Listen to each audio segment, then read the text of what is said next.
Welcome to Jaunty Haunts, the podcast about all things supernatural. After 30 years of keeping a secret, I'm finally ready to share with the world that I see ghosts. Yep, I've been having conversations with the other side while trying to keep up appearances.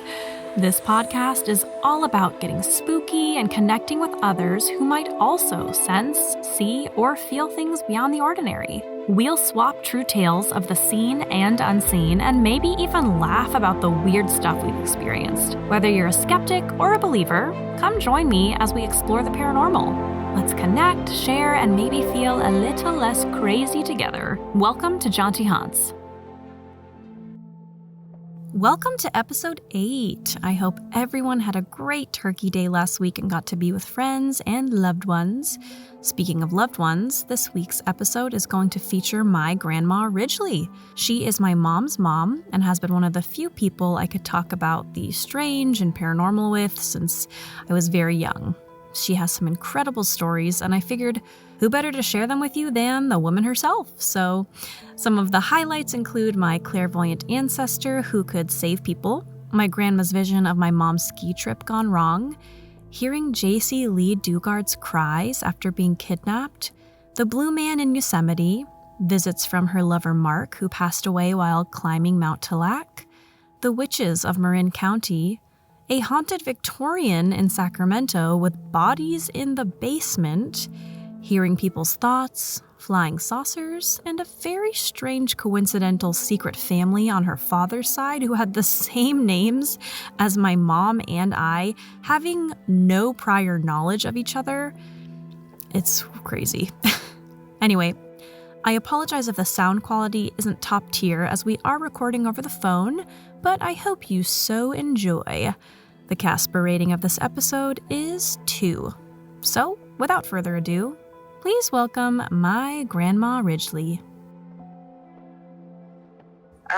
Because almost all my life, I've had different times where I've had different really paranormal things. And then my mom told me that, my great-grandmother was this clairvoyant. And I was like, what? And she said, oh, yeah. She said, her husband was a colonel in the military. They lived all over the world. And no matter where she was, she all of a sudden would sense something and send somebody to go find it, or she'd say, take me, put me in the carriage.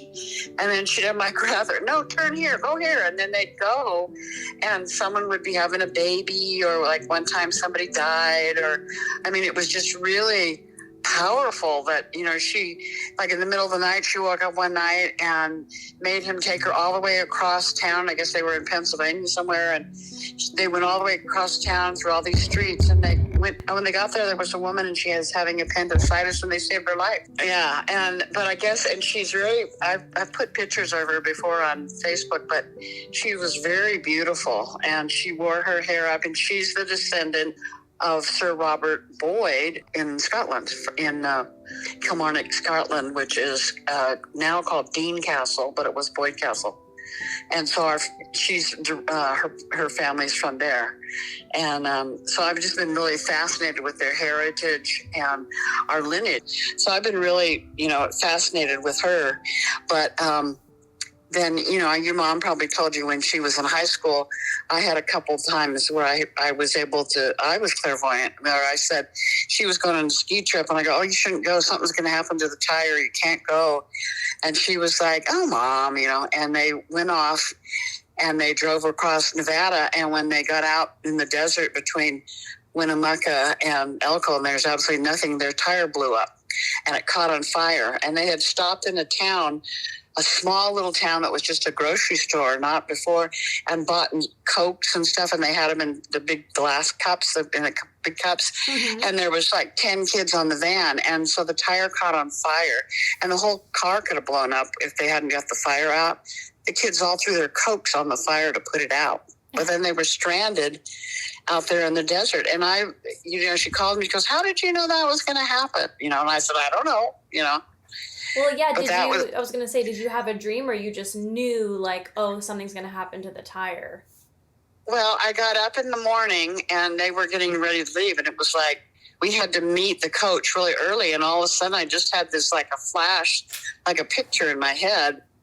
And I was like, oh, and I just thought I just thought it was weird, And I said, well, I just kind of had a feeling something had happened. And your mom was kind of like, oh, Mom, And, so, and I went on to work, and I didn't think anything about it. But then she calls me hours later, guess what happened? And I was like, what? She goes, we had a blowout in the desert, and we had to put the fire out with our coats, and we were like, really? So that was a big thing. But the other thing is when J.C. Lee Dugard, do you know who she was? Yeah. Well, she was in the same grade, I think, with Annie. And anyway, we lived in Myers, and they lived over by like on Blackfire, right? Pioneer. Well, anyway, she got kidnapped. Yeah. And she'd been missing about a week. And one night we were driving home out to our house out there, and we had left Rayleigh's, and we were driving home. And all of a sudden in my head, I could just hear somebody crying and going, Mommy, where are you, Mommy? And I turned, I can't remember whether it was Annie and Lisa or whatever, but I turned and I remember saying, oh my God, I can hear like J.C. Lee Dugard's voice. I just know it's her. And they were like, yeah. And then I heard it a couple other times. Like one night I was in bed and I just heard this child crying, and I sat up and I thought I was dreaming, and I got up, went in the kitchen, and I could still hear it. And so then I told a couple of my friends when I was teaching skiing, and they said, you should call the police. Maybe you're psychic or something. And I go, I don't know. And they go, well, where do you hear it coming from? And I said, well, it's kind of like I feel like the mountains towards Sacramento, Well, then and I called the police, and they go, oh, yeah, right, sure. Right. Didn't believe me. Well, then she'd been missing about 4 or 5 years. And one night I was going out to Myers, and I was in the car, and all of a sudden I heard her again. And I said, oh my God, she's still alive. I can hear her. And so I called somebody again, and I said, I don't know. I'm just hearing this voice in my head. I can hear it. And nothing. Well, 5 years later, they find her, and where was she? In Sacramento. Yeah, in Sacramento. Yeah, and that's where I heard her voice coming from, and I told everybody all along, I can hear it. She's from the mountains this way. She's this way. She's like towards Sacramento. Right. And, how did I know that? I don't know. Yeah, especially to connect with her specifically and over years at a time. That's very interesting. Yeah, so that was one thing. And then another thing that I had when Grandpa and I were married, and we were really, right before we got divorced, we were really unhappy. So one night we were at Grandma Phyllis's house. It was summertime, and we spent the night there. And I was asleep, and all of a sudden I heard Ridgley. And I thought I was dreaming, and I sat up, and I could still hear it. And I thought, oh, that's weird, So I laid back down and went to sleep, and again it woke me up. And so it was like 3 or 4 in the morning, and I thought, oh gosh, I'm freaking out or something, I'm hearing voices. And so I got up and I took a shower.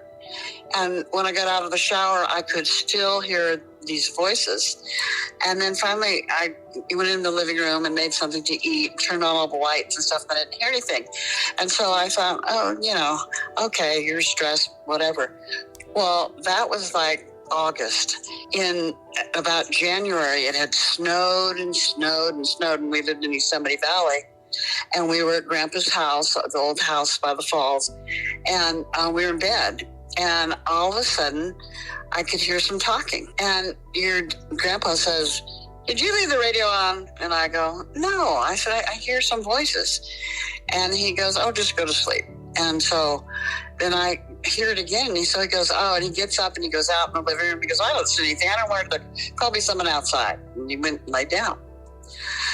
Well, then we're laying in the bed, and all of a sudden, like this light comes on in the dining room, and we're in the bedroom, and I just see this kind of bluish light coming from the dining room.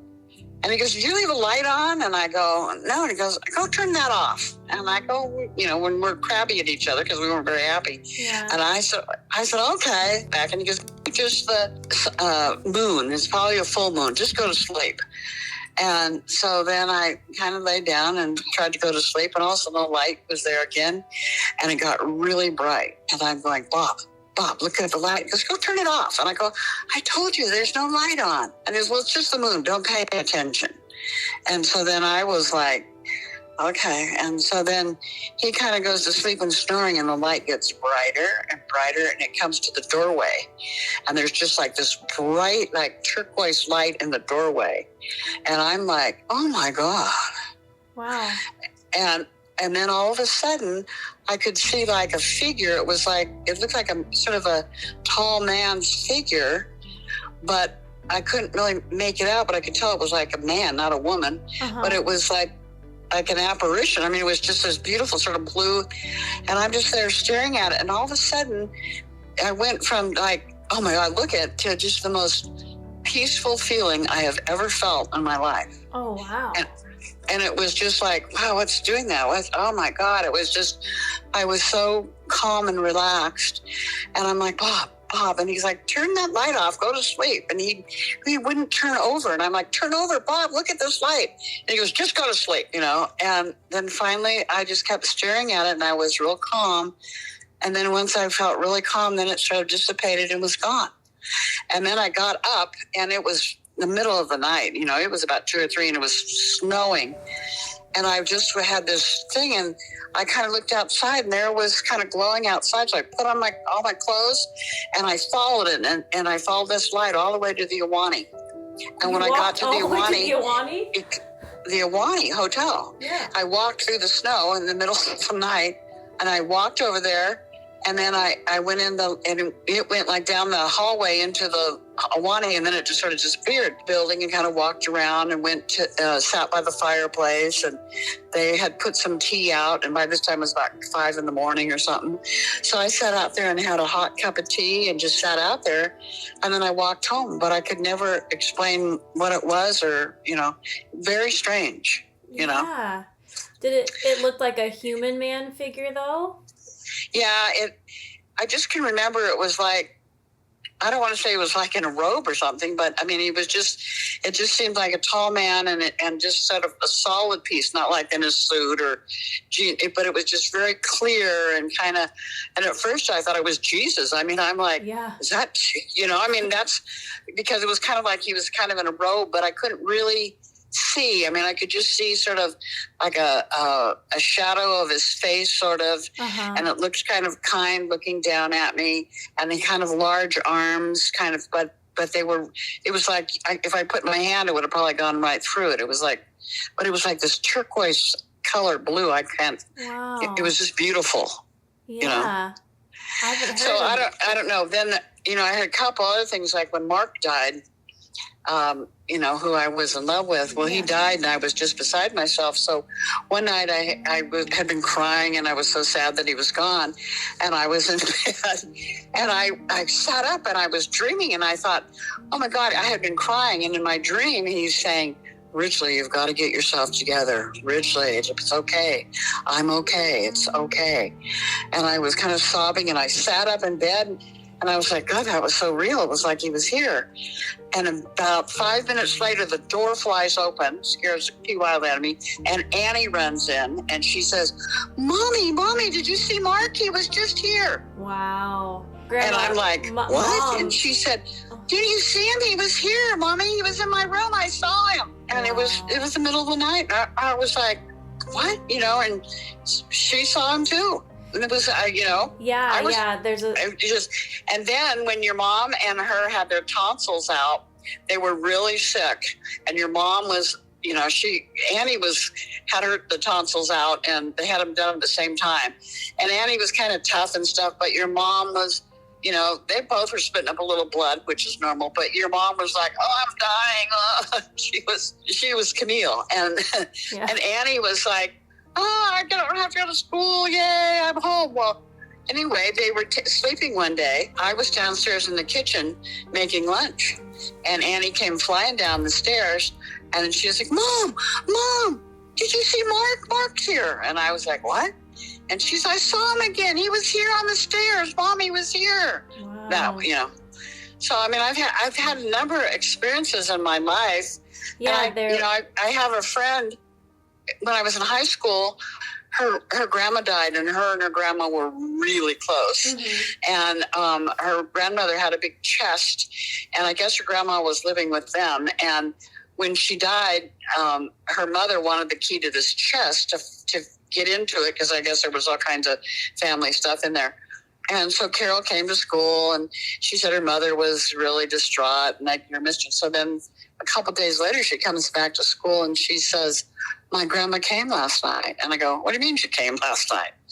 And she said, "I was sound asleep and I thought I was dreaming, and I sat up and it was my grandma, and she sort of motioned to me, and I followed her out, and she took me out into the living room and over to an old desk and opened the drawer." And she said, and then I went over and looked, and there was the key.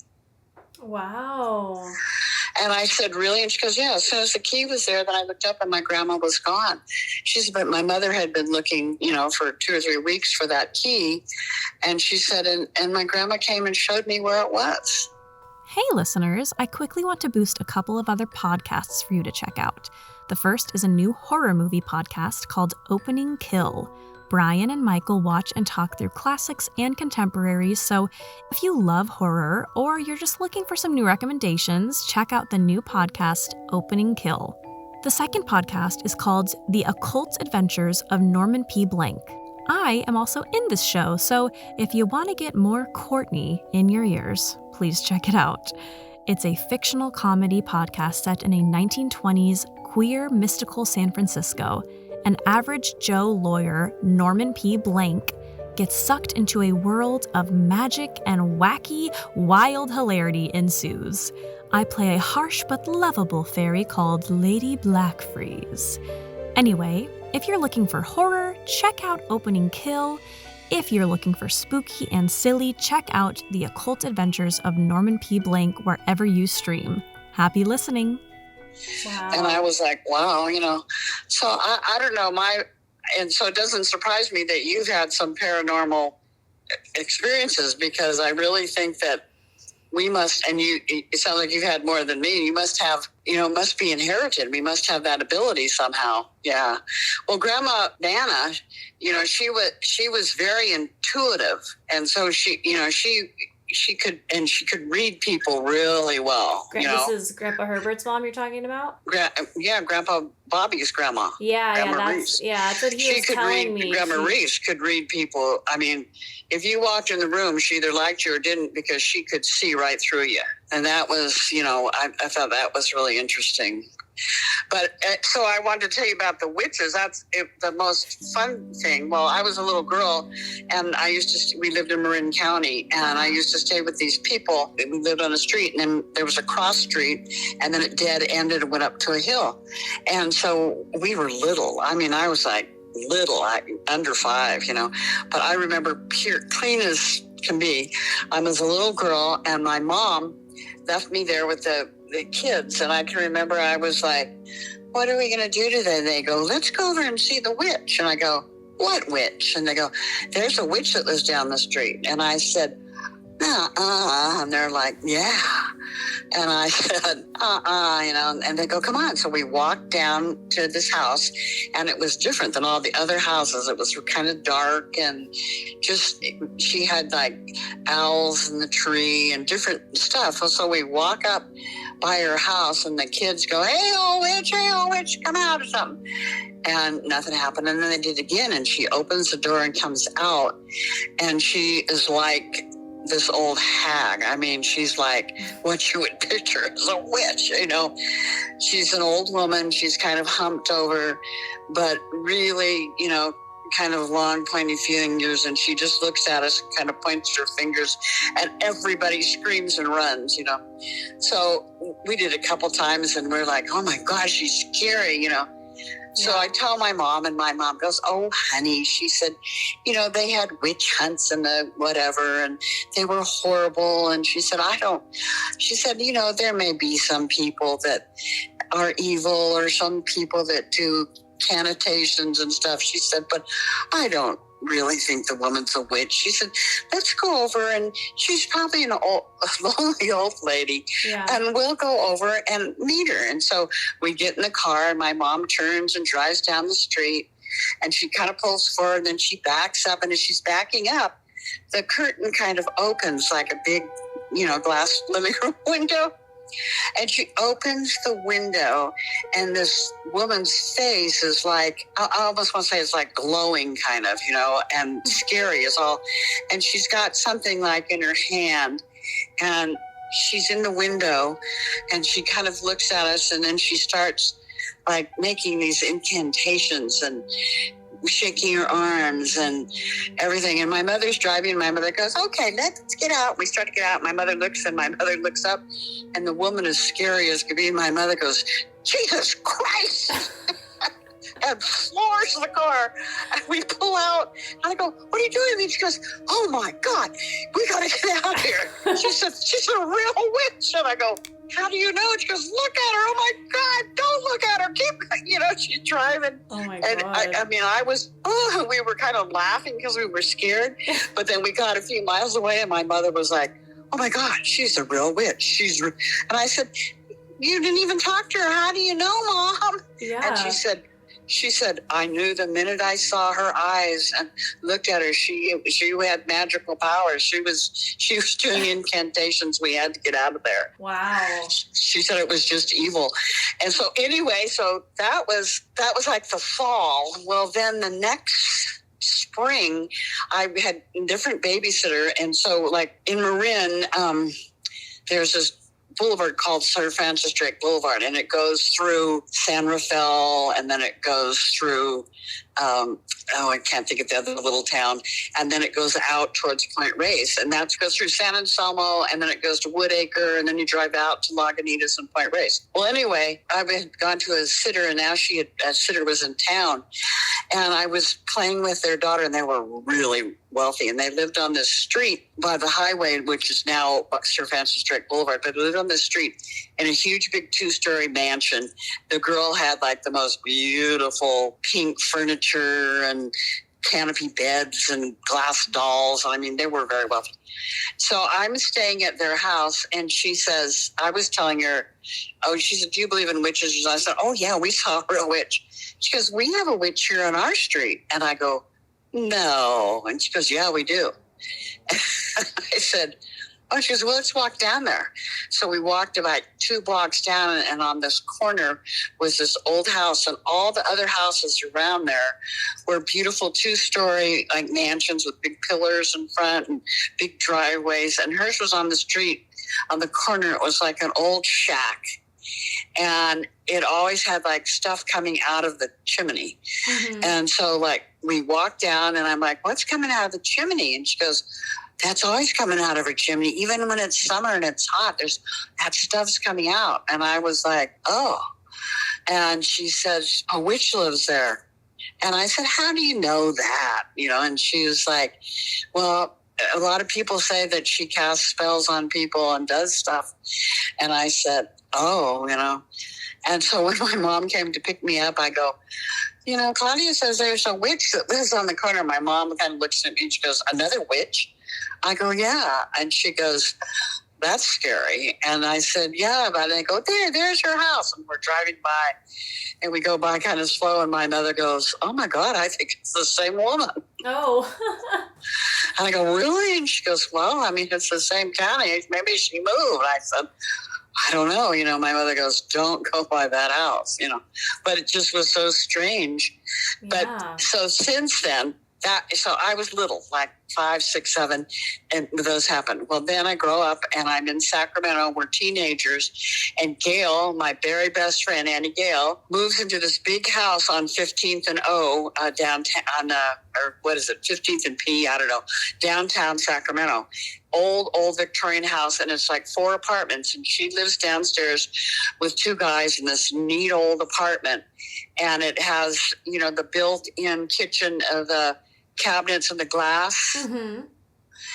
And it has you open one door, and this bed swings out and folds out like a double bed. The Murphy bed? A Murphy bed. And then like you walk in the apartment, and it's a big living room and big windows, and they're just the kind of windows that only go up. They don't have a top one that comes down, just one sash. And then there's a big dining room, and then all the built-in cabinets in the dining room, and then a big door that goes into this huge closet, and the Murphy bed. And then there was a kitchen. It was a really old kitchen, like they And I guess when the house was built, there wasn't a bathroom. So then after the house was built, then they added on a bathroom in the back and a porch. And so Gail moved in there, so I was there all the time. And she told me that the girl across the hall, her name was Meg, and she was a witch. And I said, she's a witch? How do you know she's a witch?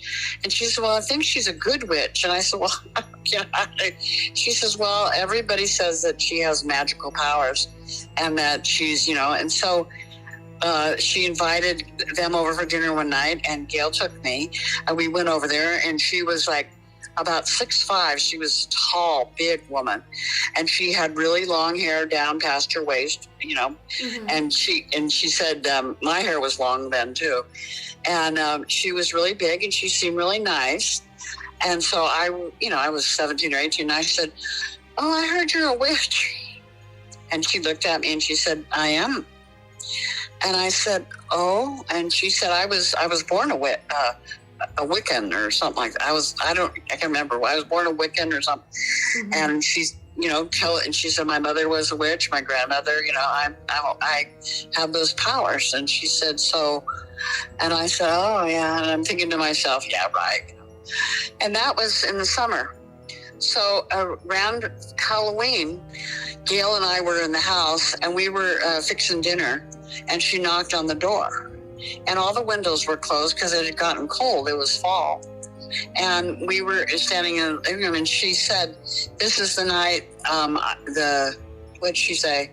I can't remember something. This is a bewitching night. This is the night and I have to call the souls or mm-hmm. whatever. And then she left. And so we went back in the kitchen.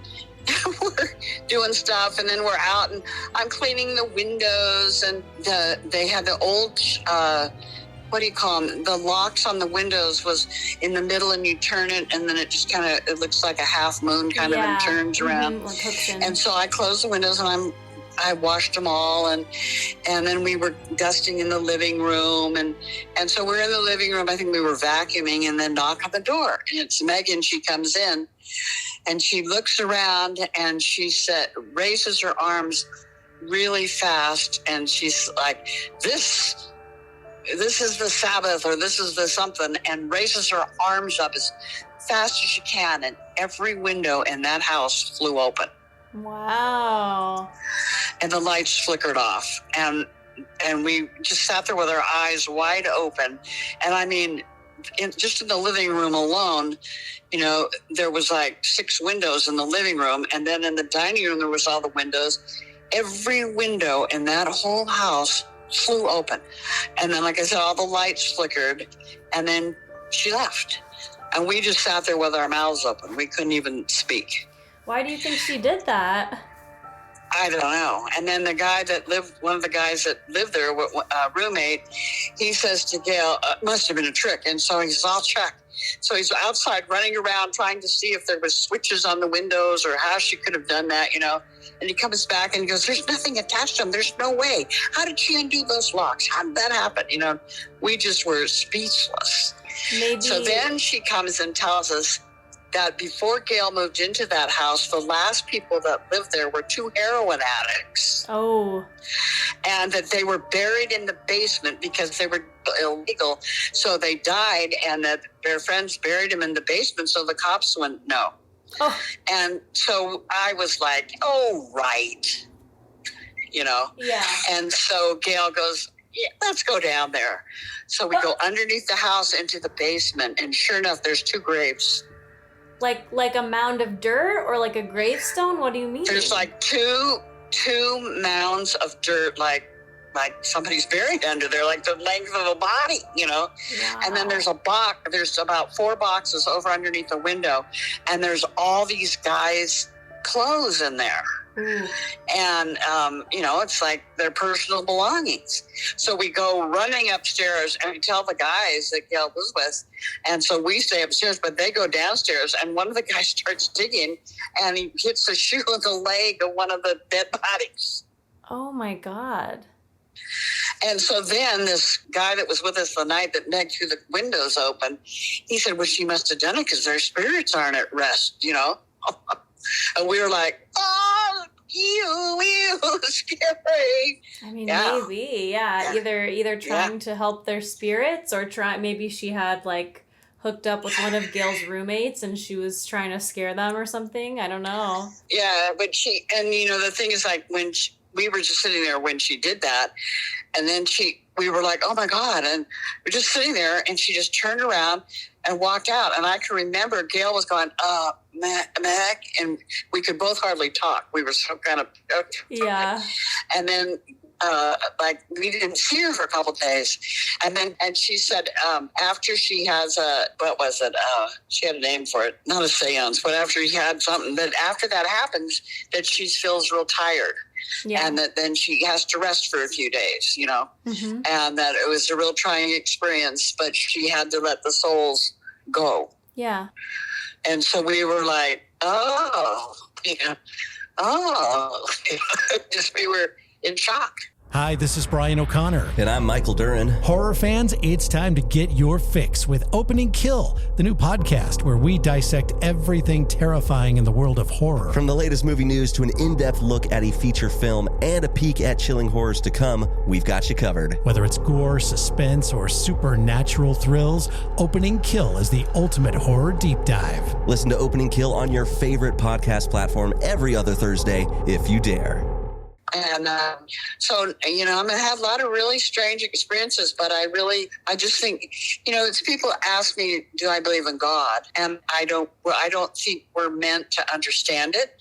And I don't think we're meant to know it, maybe because we can't. But something that makes sense that I've read also is that a lot of people, as you grow older, you build up a barricade in your mind of supernatural and magical things. And you think of children, and I can say this as a teacher, children, when they're little, their minds are open because they haven't been given prejudice or anything. So their mind is free. It's open.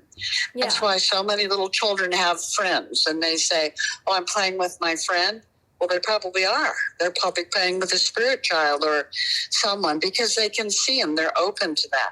Yeah. And then as you get older, oh no, there's other fake things. You can't believe that. And so people close their minds, Well, that's part of why I'm doing all this. Part of why I'm making this podcast. The main reason because, we all experience strange things like this on some level at some point in our lives, even if it's just seeing something out of the corner of your eye to like the story you told of like seeing a glowing spirit and walking into the snow at night because it's but amazing. You need to see what it is. Like, we all have different stories, but a lot of people turn that off. Well, that's what I'm saying. Yeah. Because we feel like we're crazy or we're told that we shouldn't talk about it. So that's why I'm like trying to create a safe space where we can talk about these things. And what's really strange is after I had my head injury. Yeah. Okay, so I had been at the center and it had been a year or so, and I came back home and I went to church, and I was sitting in the church and I can hear everybody thinking. Really? And I'm sitting there and I'm like, oh my God, I can hear him thinking. And like the priest, but the deacon is up there working with the priest, and he whispers something in the priest's ear, and I'm like hearing, I've got to get a drink of water, I'll be right back. And then he turns around and he's way up in front and turns around and walks out a door and he's gone. And I'm like, oh my God, he went to get a drink of water. And then he walks back in. And then there's a guy like sitting 3 or 4 seats in front of me, and he turns to his wife and he says something. Well, they're far away. I can't see him, but I hear him talking real kind of obnoxiously. This is bullshit. I'm going to go outside and take a leak. And he walks out the pew and turns around and walks out. And I'm like, oh my God, I can hear him. And it was freaky, and it really was an awakening because so many people had such negative thoughts, and they weren't there praying, and they were there just hypocritically. Oh, does my boss see me that I'm here? Does my boss see that I'm here? And it was so weird. So then I went back to the counselor that I had after my head injury, and I was telling her about it, and she was really a neat woman, and she said, you know why that is? And I said, no. And she said, think back when you were a child you probably thought you could hear people talking or you could hear stuff, and you could. And she says, but as you get older, you drown. You're taught not to hear or listen. And she said, and your brain's been damaged. So a lot of the inhibitions that you have as an adult have been damaged. You don't have them, and you can hear that now. Right. Yeah. Wow. And I was like, really? And she goes, yeah. And she said, and if you have any, clairvoyance or, paranormal in your family, she said, and now you've been injured, so now it's even more prominent. And I was like, oh, yeah. So, wow. And then have you ever, I went to a crystal healer a number of times, and it was a woman, and I sat in like a crystal chairs and stuff, and she could read my aura. Well, what was fascinating to me is that I can't see an aura, but I can feel people's auras. Can you do that? Well, when you say feel it, you mean like the type of person they are, or you feel an actual sensation like fuzzy or sharp or shiny? What kind of I can feel the heat from their body. Interesting. Okay. Yeah, no, I can't do that. So, and you try this. So, like when you're sitting with Jordan and he's facing you and you're quiet, no music or anything, and put your hand out and put your hand above his about an inch or two and sit there for a minute and feel if you can feel his energy. Then take your hand and don't touch his face, but put it right outside his face, and you should feel the energy even stronger. Yeah, but so and I've been to a couple of people when I went to these to have my chakras read and who told me that I was a healer, and I was like, what did they mean? And they said, you should learn how to use your power. You're a healer. Yeah, I mean, I would tell your stories to a lot of my friends who are into this, and they would tell me, like, it sounds like I'm from a line of people who are healers, and they would give us different words like you're from light workers, or you're from this, or you're from a witchcraft lineage, like you have magic in you. But like ultimately, like your stories reaffirm for me that like it has been a lot of decades, but I feel like I want to be, the one to really embrace this and kind of help maybe our ancestors and see what I can do with this, because I've tried witchcraft. I've done that. I don't know what I am. I don't know what I identify as, but I think we have something else clearly going on, Yeah. Well, and the thing that's so interesting to me is that, when I've been really researching our stuff on our family, on my heritage, and there's 3 of them I do, Ancestry, my heritage, and the other one 23 and me or something. But when I look into the lineage and I look at different things and then I look up things, I'm just amazed. And like my great grandfather, I met him, and he was alive. He lived until I was like 10 years old, and he was like magic. I mean, he was like, who was married to my great grandmother, who was clairvoyant, and so he was an extremely powerful man, but he was very kind and very compassionate. And he traveled. Where was he from? This was my mother's grandfather. Yeah. From where though? What country? Well, he lived. He was born in England. He was born down by Surrey, England. Before the war, they lived in Prague, and they had a home in St. Moritz, and they were in Paris. And so, I mean, he traveled all through Europe, checking on all the troops and everything. And my mother, went with her mother and lived over there because her father was a cavalry officer, and he was in the military, so he would be off in maneuvers and gone. So they would leave and go on a boat and go across the ocean and go over and stay with my grandfather for, a year or 2 at a time. And my mother, she said like in Prague, they lived in a castle. And then in St. Moritz, they had like a big, huge palace. And before my grandmother got married, when she was a young girl, she dated most of the kings and princesses from the Hohenzollern, the kings from Austria and stuff in that. And Bill and I sat one night because we found her diaries, and we haven't read them all, but I mean, we just reading a few pages, you're like, Prince Gustav is coming tomorrow, and you're like, what? I mean, oh my God, this is true. And she's writing it, I mean, it's amazing. It's really amazing, Magic is real. In 1930 San Francisco, a supernatural world exists, hidden within the mundane. Meet Norman P. Blank. Hello. As mundane as they get. I'm a lawyer. Quiet, you. Through a twist of fate, Norman is hurled headfirst into a world of magic, wonder, and danger. Will he survive? Probably not. What? I said quiet. Roll the tape. You can't be pixies. They're not real. Is this real? I was just mugged by pixies. It's Machina. David X Machina. I am Lady Blackfreeze. A pleasure to meet you, Mr. Blank. I'm the Lord of Ash and Shadow. You ever wonder why egg salad is so stinky? No, not It's really. pixie farts. That's why. Damn this drink well! That'll teach you to be dirty. A floating skull is talking to me. Just remember he's a friendly floating skull. Even though the city is filled with magical creatures, they are absolute crap when it comes to paperwork. That's where I can help. Join us if you dare for a peek into the occult adventures of Norman P. Blank. Yeah. So, so that speaks again, so different times, different family members have been, earmarked or pointed out as being gifted or having a special something. And so it's really interesting, Yeah. But I think that, people laugh, like the movie Ghostbusters, they laugh. But I think that energy and that paranormal, people don't understand. And I think that, yes, there's poltergeists and there's things that happen because of the souls that are here, There was another story I was hoping I could ask you about, because Mom brought it up a couple times, and she said she remembers.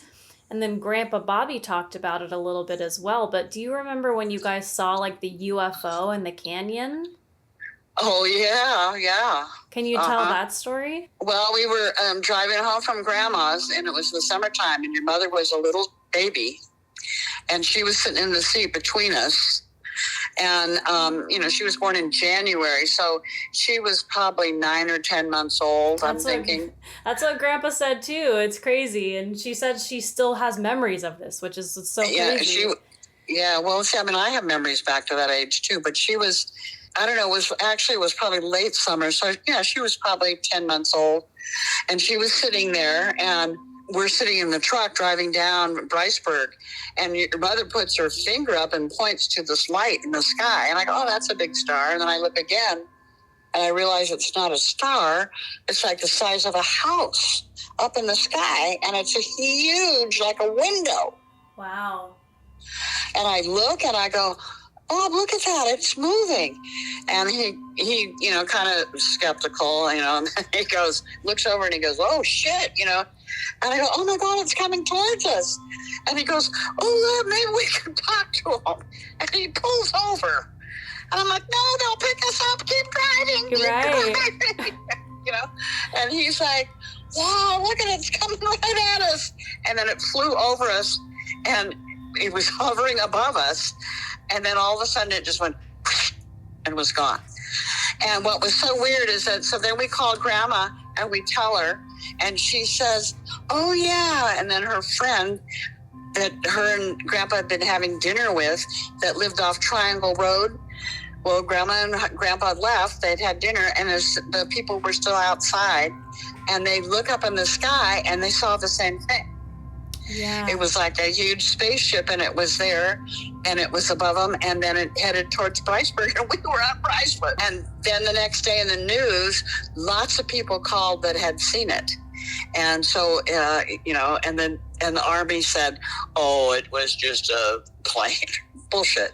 It was a flying saucer. And the reason I say that is because not long after that, Annie was born, and she was sitting, I used to put her in an infant seat. They were like a car seat, but they were a lot cheaper, and I set her in that, and she was sitting on the toilet, and your mother got mad at her and threw her on the floor. And so I was like, oh my God, you pushed her out of that, or you hurt her. And then the bathroom we had there, the bathroom was between their room and our room. And the bathroom had a window up on the left. And then across from it, there was the sink and a mirror. So if you were sitting on the toilet, you could look in the mirror and you could see the moon shining from the window up, above you on the toilet, Mm-hmm. So anyway, she pushes her on the floor and she's screaming, and I pick her up. And as I pick her up, I'm looking in the mirror to see if she's okay, and I'm okay. And I can see in the reflection in the mirror, like there's a huge bonfire on top of Half Dome. Yeah, he talked about this one too. And I said, oh my God, there's a fire on Half Dome. And your grandpa was in another room or something. He goes, what? He goes, they wouldn't be up higher up there. I go, it's a huge bonfire. And I'm looking in the window, and then I turn around and I look, and I go, oh my God, it's not on Half Dome. It's above Half Dome. Yeah. There's like a space, and then it's a big, huge, then I go, it's like that light, that window of that spaceship we saw. And he came in and we just stared at it, and all of a sudden it went whoop, towards Glacier Point, and then it just went straight up. Yeah, Jimmy was there. Jimmy and Grandpa both talked about a similar situation of there being a fire above Half Dome, and then they saw it was changing different colored lights. Yeah, yep. God, that's so crazy. That's so cool. Yes. Yeah.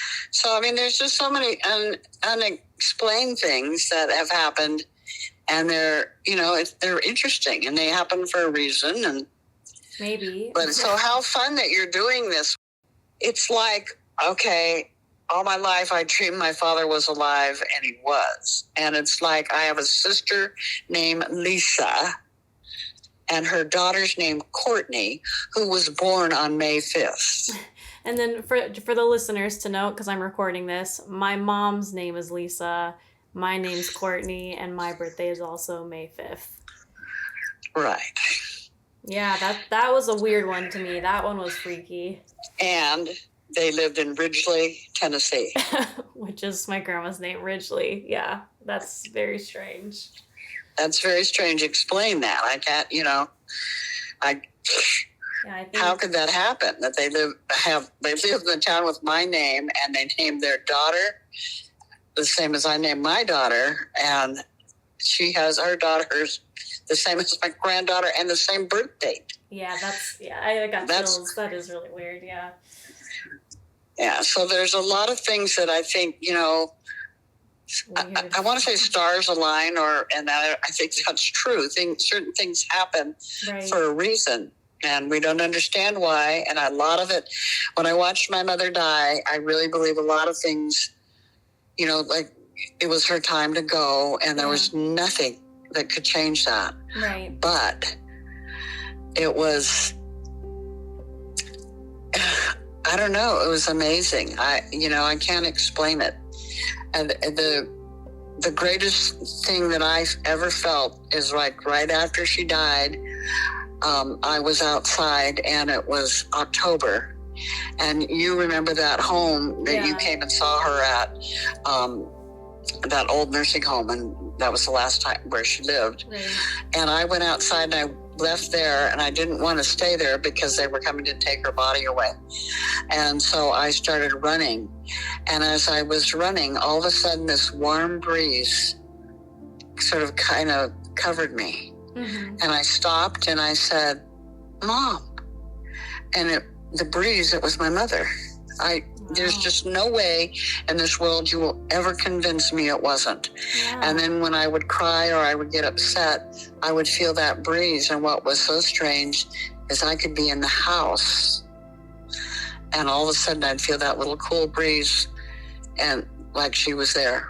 And it was very strong. And I still believe, that sometimes, if I just open my heart and just sit there, I can feel that. Yeah. People have said to me, and I believe this too. I see when someone dies, they're physically gone, but their soul can come into your heart and your spirit, and they're there. Yeah. And so even though their body is no longer there and their touch, those are the things that we're trained in life as more material. We're trained to touch and look And so we don't, as we get older, we let go of a lot of the feel. And if we can open our space, our auras, then we can let in that feel. We can feel that spirit, that soul. I think that's with religion what I believe too, is that people that don't open their souls and don't love and don't feel and say they worship Christ or worship Buddha or worship whomever, a lot of people do it because they think it's what they're supposed to do, but they don't feel it. And the soul hasn't come into their heart. And so it's a shallow perception, you know, hey, I'm a priest for money, or hey, donate your money to me. It's not that feeling. If you don't feel your spirituality, then it's phony. And so, you know, that spirituality, it shouldn't, and people are threatened by it because they don't understand it. Right. That's why they don't like, if you're a Christian or you're a Buddhist or you're a Hindu or you're anything else, because they don't understand it. So anyway, that's what I feel. Wow. You had so many good ones. Thank you so much for sharing all those. Those were great. Yeah. Well, you know, I'm old and I've had a lot of experiences. Yeah. And, you know, there's a lot of things that are unexplainable in life. But I think the greatest thing and the most comforting thing to me is that if you open your heart, even though, you know, you have many horrible things happen to you and tragedies and things where you think, I can't go on, and then you end up going on. But when you really look back, it's when you've opened your heart and you get strength from that. And a lot of people don't open their heart. They get strength from anger, or they get strength from frustration. And that's where your evil comes from, you know? So it's two different things. But I do believe our family, I think the women in our family have been very gifted for a variety of different reasons. Yeah. Which you know, we're at this point I don't understand, but I do think that I mean, I'm so glad you're still young and you now have a lifetime ahead of you, so you can explore and really see, you know, am I a Wiccan? What is the magical gift that I have, and how can I best use it? Thanks so much for listening. Remember, you are not alone if you've ever heard a bump in the night or caught something out of the corner of your eye. There are countless others who experience things they can't explain. And this podcast is your safe place to listen and share. Also, I want to remind everyone that this show is for entertainment purposes. I am not a professional paranormal investigator. I did not go to school to study this. I can only speak about my firsthand experiences. And with that, I'd love to mark the importance of spiritual inclusion. Your thoughts, ideas, and theories about the other side are welcome. And we know that so much of our common knowledge and perception about the paranormal stems from historical and cultural experiences. So we are open to your knowledge and understanding of things that we may be ignorant about or not fully understand. Let's learn and grow together. Stay spooky, and we'll see you next time. Hey ghoul friends, got a spooky story to share? Well, I want to hear about your haunts. Whether you've seen a ghost or something unexplainable, send your supernatural experiences to us at jauntyhaunts@gmail.com. That's JAUNTYHAUNTS@gmail.com. Or DM us on Instagram at jauntyhauntspod. That's jauntyhaunts_POD. You can also find us on TikTok and YouTube under Jaunty Haunts Podcast. I want to hear from you.